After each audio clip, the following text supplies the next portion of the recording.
À chaque mobilisation sociale, la proposition d'interdire le droit de grève revient sur la table. Mais on oublie la responsabilité que porte la direction de la SNCF. Si aujourd'hui, les contrôleurs sont mobilisés à 80%, ce sont des chiffres de grévistes qui sont énormes, c'est parce que la direction n'a pas respecté l'accord de fin de conflit qu'elle avait signé après déjà la bataille qu'il y a eu en décembre 2022, qui notamment imposait qu'il y ait 2 contrôleurs sur l'ensemble des TGV.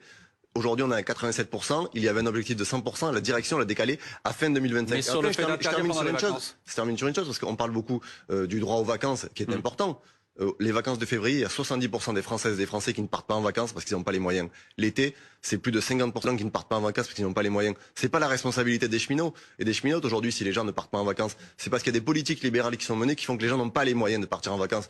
Donc c'est trop facile de faire reposer la faute aujourd'hui sur des gens qui se mobilisent. Vous avez interrogé 3 usagers à la gare Montparnasse. Je remarque quand même que 2 sur 3 comprennent la mobilisation. Et encore une fois, une grève, c'est un rapport de force. Et la direction de la SNCF, elle découvre pas aujourd'hui les revendications. Donc vous dites surtout, ça fait plusieurs semaines que les contrôleurs alertent. Vous dites pas touche au droit de grève, surtout pas touche au droit de grève. Bah évidemment qu'il faut pas toucher au droit de grève. C'est une attaque encore contre les libertés des salariés de s'organiser. Demain, on va interdire les droits de grève pendant les vacances, on va interdire pendant la période du bac, on va interdire le lundi et le vendredi parce que les gens travaillent, on va interdire à la période des vacances d'été. C'est pas sérieux. Aujourd'hui, le problème, c'est pas la question de la mobilisation des cheminotes et des cheminots, c'est qu'on a une direction qui ne répond pas à des revendications très claires qui sont posées sur la table et en plus qui vient faire le tour des plateaux télé et qui vient mentir sur les augmentations de salaire. L'accord signé lors de la fin de conflit en 2022, il donne 60 € bruts par mois. Voilà ce qui a été signé par la direction de la SNCF. Et c'est pas les annonces qu'a fait Jean-Pierre Farandou, le patron de la SNCF. L'objectif d'une grève, c'est pas de faire grève pour que personne ne la voie et que ça n'ait pas des conséquences. Évidemment, quand vous êtes mobilisé, vous avez des conséquences sur les usagers, sur celles et ceux qui prennent le train. Je le dis tranquillement, moi je fais partie des gens qui devraient prendre le train demain soir pour partir voir mes parents en province. Mon train a été supprimé. On est 2. Et du coup, voilà, nous sommes 2 et je ne partirai pas. Mais encore une fois, on évacue de la table la question des responsabilités de la direction de la SNCF. Et quand j'entends que c'est une minorité qui se mobilise, quand vous avez 8 contrôleurs sur 10 qui sont aujourd'hui en grève et qui se déclarent grévistes à partir de vendredi, c'est pas une minorité. Et encore une fois, oui, il faut plus de trains. Oui, on en a besoin pour la transition écologique. Mais aujourd'hui, c'est pas la responsabilité des cheminots si l'outil public est cassé.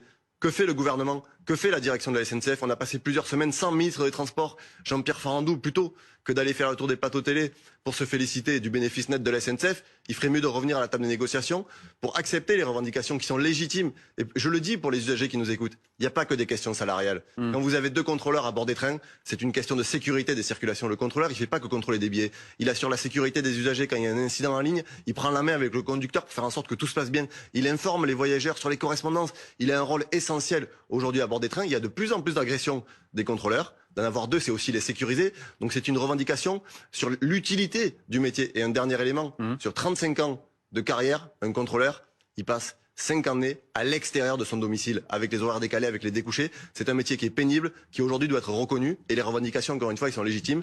Et Jean-Pierre Farandou a les moyens de stopper cette grève en acceptant les revendications des salariés qui sont très largement mobilisés. D'abord, il n'y a pas que les contrôleurs qui sont mobilisés, c'est eux qui sont en grève ce week-end. Le week-end prochain, ce sont les aiguilleurs.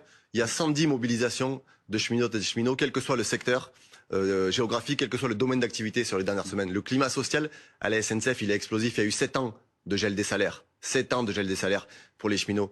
Et effectivement, on voit qu'aujourd'hui, quand celles et ceux qui sont essentiels à l'entreprise publique se mobilisent, ça ne marche pas. Aujourd'hui, les contrôleurs et les contrôleurs, ils sont essentiels. Jean-Pierre Farandou, il est pas essentiel à la SNCF. Si demain il s'en va, la SNCF, elle continuera à fonctionner. Quand ceux qui font rouler les trains s'arrêtent, ça met un coup d'arrêt au service public ferroviaire. Et l'entreprise, contrairement à ce que j'entends, elle n'est pas... Comme toute boîte, il y a besoin d'un patron aussi. Elle n'est pas simplement à l'équilibre.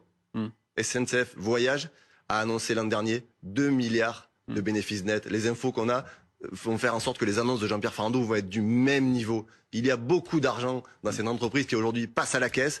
Et les salariés, et je le redis ici, parce qu'ils ne demandent pas que des augmentations de salaire. C'est la question des conditions de travail, de la pénibilité.